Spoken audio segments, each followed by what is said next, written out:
আজকে বাংলাদেশ জাতীয় যুবদল সিলেট জেলা এবং মহানগর শাখার পক্ষ থেকে স্বৈরাচার মুক্ত প্রথম বাংলাদেশে আমরা আজকে আমাদের শ্রদ্ধাঞ্জলি দিচ্ছি।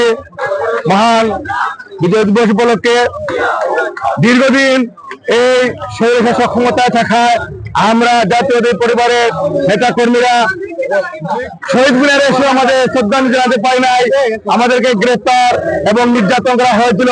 বিগত দিনে আপনারা দেখেছেন বিভিন্ন জায়গা থেকে আমাদের বিএনপি, যুবদল, ছাত্রদল, স্বেচ্ছাসেবক নেতৃবৃন্দকে যেভাবে নির্যাতন নিপীড়ন করা হয়েছিল এবং এই শহীদ মিনার এই পদতল থেকে অনেককেই গ্রেফতার করা হয়েছিল এবং আমাদেরকে এই শহীদ মিনারে এসে শ্রদ্ধাঞ্জলি জানাতে দেওয়া হয় নাই।